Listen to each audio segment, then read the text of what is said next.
दोस्तों, mutual fund में एक छोटा सा लमसम इन्वेस्टमेंट लॉन्ग टर्म में करोड़पति तक बना सकता है, यानी कि 1 करोड़ रुपए से भी ज्यादा का कॉर्पस तैयार करके दे सकता है।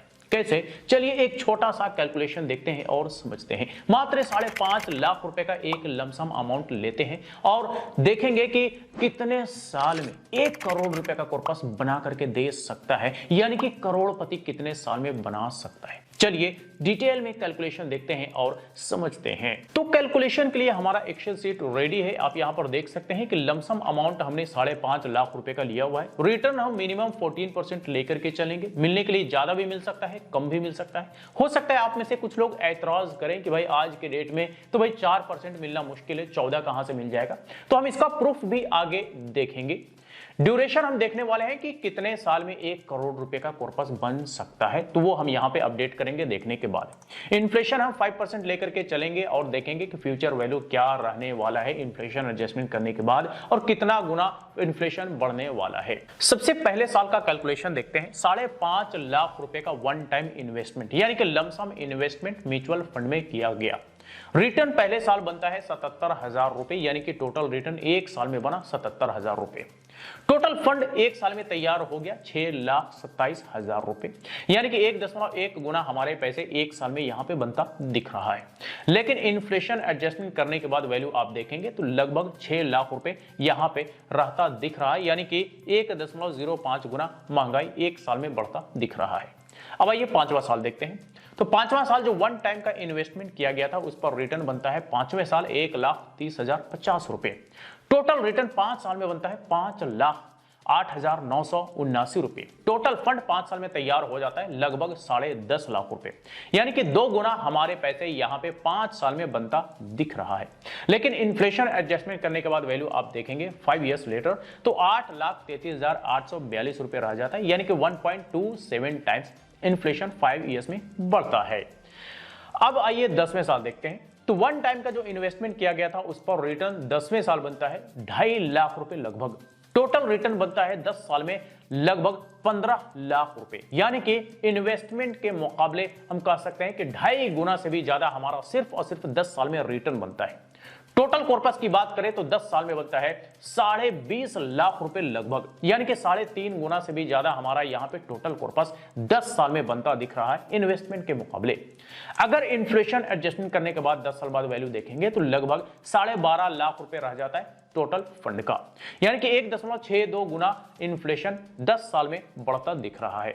अब आइए 15वां साल देखते हैं। 15वां साल आप देखेंगे तो जो वन टाइम का इन्वेस्टमेंट किया गया था उस पर हमें रिटर्न देखने को मिलता है 15वां साल 4,82,123 रुपए। टोटल रिटर्न की अगर हम बात करें तो 15 साल में बनता है लगभग 34 लाख रुपए का, और टोटल फंड की बात करें तो लगभग 40 लाख रुपए का टोटल कॉर्पस 15 साल में बनता दिख रहा है, यानी कि इन्वेस्टमेंट के मुकाबले 7 गुना से भी ज्यादा हमारा यहां पे टोटल फंड बनता दिख रहा है। लेकिन इन्फ्लेशन एडजस्टमेंट करने के बाद वैल्यू आप देखेंगे 15 साल बाद तो लगभग 19 लाख रुपए वैल्यू रह जाता है, और इन्फ्लेशन बढ़ता है 15 साल में 2.07 गुना, यानी कि डबल। अब अगर इन्फ्लेशन 5% का रेट लेकर के चलते हैं तो 15 साल में डबल बढ़ता है। अगर 15 साल में इन्फ्लेशन डबल होता है तो हमारा टोटल फंड जो 15 साल में बनता है उसका वैल्यू इन्फ्लेशन एडजस्टमेंट करने के बाद आधा हो जाता है, जैसे कि आप यहां पर देख सकते हैं कि टोटल फंड का वैल्यू जो है इन्फ्लेशन एडजस्टमेंट करने के बाद आधा होता यहां पे दिख रहा है। अब आइए 20वां साल देखते हैं। 20वां साल आप देखेंगे तो जो वन टाइम का इन्वेस्टमेंट किया गया था उस पर 20वें साल रिटर्न देखने को मिलता है 9,28,288 रुपए, यानी कि इन्वेस्टमेंट के मुकाबले कहीं ज्यादा हमारा सिर्फ और सिर्फ 20वें साल का रिटर्न यहां पे बन रहा है। टोटल अगर रिटर्न की बात करें 20 साल में तो 70,08,920 रुपए बनता है। टोटल फंड की बात करें तो 75,58,920 रुपए 20 साल में टोटल फंड बनता है, यानी कि 13.5 गुना से भी ज्यादा हमारा यहां पे टोटल फंड बनता दिख रहा है। लेकिन इन्फ्लेशन एडजस्टमेंट करने के बाद वैल्यू 20 साल बाद देखेंगे तो 28.5 लाख रुपए वैल्यू रह जाता है लगभग, यानी कि 2.65 गुना महंगाई 20 साल में बढ़ता दिख रहा है। अब आइए 23वें साल यानी कि करोड़पति बनने वाला साल का कैलकुलेशन देखते हैं। तो जो वन टाइम का इन्वेस्टमेंट किया गया था उस पर रिटर्न 23वें साल मिलता है 14.25 लाख रुपए।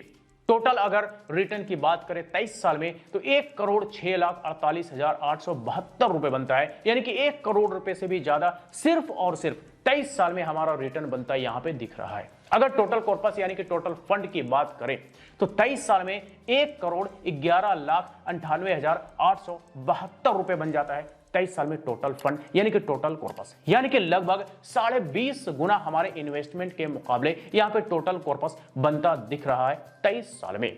लेकिन इन्फ्लेशन एडजस्टमेंट करने के बाद वैल्यू आप 23 साल बाद देखेंगे तो लगभग 36.5 लाख रुपए रह जाता है, यानी कि इन्फ्लेशन बढ़ता है 23 साल में 3.07 गुना, यानी कि 3 गुना महंगाई होता दिख रहा है 23 साल में। तो दोस्तों अगर मात्र 5.5 लाख रुपए का एक लमसम इन्वेस्टमेंट म्यूचुअल फंड में किया जाए और अगर 14% का एवरेज रिटर्न हमें एनुअली मिलता रहे तो हमें 23 साल में 1 करोड़ रुपए से भी ज्यादा का कॉर्पस बन सकता है, यानी कि 23 साल में हम करोड़पति बन सकते हैं, जैसा कि हमने यहां पे कैलकुलेशन में देखा और समझा।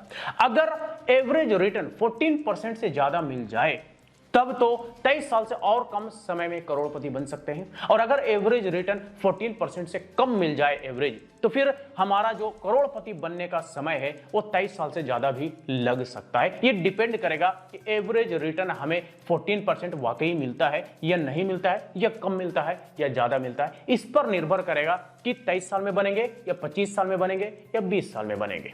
ठीक है, तो ये तो हमने यहां पे कैलकुलेशन देखा कि 23 साल में 1 करोड़ रुपए से भी ज्यादा का कॉर्पस तैयार हो सकता है, यानी कि करोड़पति बन सकते हैं। अब चलिए देखते हैं कि जो 14% हमने रिटर्न यहां पे लिया है उसका प्रूफ, उसके बाद हम टैक्स के बारे में बात करेंगे। तो 14% प्रूफ देखने के लिए आपको यहां पे देखिए पूरा का पूरा फंड लिस्ट देखने को मिलेगा।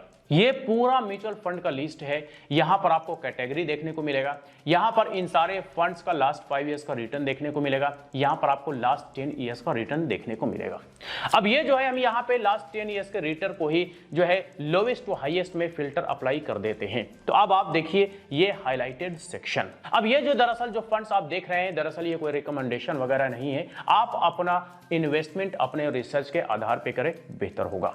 तो ये हाईलाइटेड वाला सेक्शन पर एक नजर डालिए, आपको रिटर्न देखने को मिलेगा लास्ट 10 इयर्स का 14%, फिर आगे आ जाइए 15%, फिर आगे आ जाइए 16%, 17%, 18%, 19%, 20% और 22%। यानी कि लगभग ये 150 ऐसे फंड्स हैं जो पिछले 10 सालों से लगातार 14 से 22% के बीच एवरेज रिटर्न देने का काम किया है। यह है इक्विटी म्यूचुअल फंड्स। तो हमने तो मिनिमम 14% लिया है। 14% मिलना कोई बहुत बड़ा मुश्किल काम नहीं है। मिलने के लिए 18 भी मिल सकता है, 20 भी मिल सकता है, 22 भी मिल सकता है, लेकिन हमने तो कम से कम 14 लेकर के इसलिए चला क्योंकि कई सारे फंड्स ने पिछले 10 सालों से लगातार 14% से कहीं ज्यादा रिटर्न देने का काम किया है। तो 14% का प्रूफ भी हमने यहां पर देख लिया।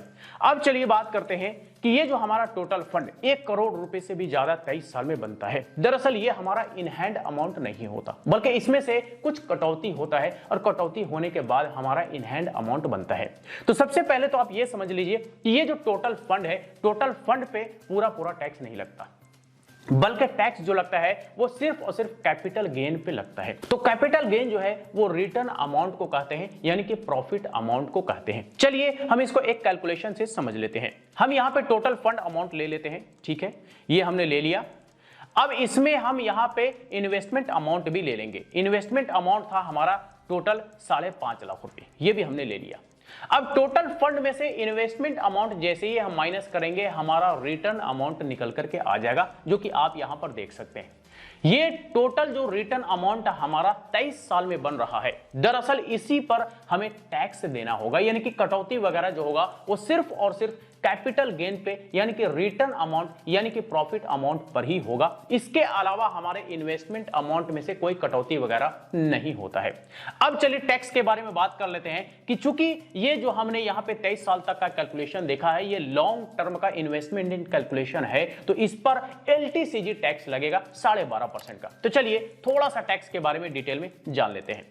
कोई अगर हम शॉर्ट टर्म के लिए इन्वेस्टमेंट करते हैं, यानी कि 1 साल के अंदर अंदर के लिए इन्वेस्टमेंट किया और रिडीम कर लिया, अगर कोई कैपिटल गेन बनता है तो फिर उस पर हमें STCG टैक्स यानी कि short term capital gain tax 20% का देना होता है प्रॉफिट पे। अगर हम कोई लॉन्ग टर्म के लिए इन्वेस्टमेंट करते हैं, यानी कि 1 साल से ज्यादा समय के लिए इन्वेस्टमेंट करते हैं, वो चाहे 2 साल, 5 साल, 10 साल, 20 साल, 25 साल, जितना समय भी हो, उस पर कोई भी कैपिटल गेन अगर होता है तो LTCG टैक्स से 12.5% देना होता है। अब ये जो चूंकि हमने यहाँ पे 23 साल तक का कैलकुलेशन देखा, तो ये लॉन्ग टर्म का इन्वेस्टमेंट हो गया, तो इस पर हमें LTCG टैक्स से 12.5% देना पड़ेगा, जो कि टोटल रिटर्न अमाउंट पर लगेगा। LTCG में एक और बेनिफिट हमें गवर्नमेंट देती है, वो होता है टैक्स एग्जेम्पशन, जो कि 1,25,000 रुपए का एग्जेम्पशन करंटली गवर्नमेंट दे रही है। इससे पहले 1 लाख रुपए था, लेकिन गवर्नमेंट ने बढ़ा करके 1.25 लाख रुपए अभी किया है। हो सकता है फ्यूचर में बढ़ करके ये 2 लाख, 3 लाख, 4 लाख हो, कुछ भी सकता है, और जो तब होगा वो होगा, लेकिन फिलहाल 1.25 लाख रुपए है, तो ये आप बेनिफिट मान करके चलिए। इसके अलावा एक्सपेंस रेशियो भी होता है, हर एक फंड का अलग अलग होता है, बड़ा मामूली सा होता है। इसके अलावा एग्जिट लोड भी कई सारे फंड्स में होता है, कई सारे फंड्स में नहीं होता है। तो ये सारा डिटेल्स आप अपने फंड के डिस्क्रिप्शन में भी जाकर के डिटेल्स में चेक कर सकते हैं कि कितना एक्सपेंस रेशियो है, कितना एग्जिट लोड है भी या नहीं है। तो यही सारा कुछ था एक्सपेंसेस, जिसके बारे में हर एक इन्वेस्टर्स को पता होना चाहिए। तो दोस्तों, ये हमने यहाँ पे एक छोटा सा लमसम इन्वेस्टमेंट का कैलकुलेशन देखा और समझा कि कितने साल में 1 करोड़ रुपए का कॉर्पस बन सकता है, यानी कि म्यूचुअल फंड कितने साल में हमें करोड़पति बना सकती है। तो करोड़पति बनने का समय यानी कि साल तो आपने यहां पर देख लिया, लगभग 23 साल का समय लग सकता है अगर 5.5 लाख रुपए का एक लमसम इन्वेस्टमेंट म्यूचुअल फंड में किया जाए, इक्विटी म्यूचुअल फंड में किया जाए, तो 23 साल में 1 करोड़ रुपए का कॉर्पस बना करके दे सकता है, अगर 14% के एवरेज रेट ऑफ रिटर्न से हमें रिटर्न मिलता रहा। और अगर रेट ऑफ रिटर्न कम हो जाए तो फिर समय हो सकता है ज्यादा भी लगे, और रेट ऑफ रिटर्न ज्यादा हो जाए तो हो सकता है कि कम समय में ही करोड़पति बन जाए। तो ये सारा कुछ डिपेंड करेगा मार्केट के परफॉर्मेंस पे, रेट ऑफ रिटर्न पे। तो ये भी आपको लेके चलना पड़ेगा कि आपका रेट ऑफ रिटर्न क्या मिलने वाला है। तो बस यही कुछ था आज के इस वीडियो में। इससे रिलेटेड अगर फिर भी कोई सवाल हो, क्वेरी हो, तो आप हमें कमेंट करके पूछ सकते हैं। फिर मुलाकात होती है किसी नए वीडियो के साथ, तब तक के लिए बाय बाय।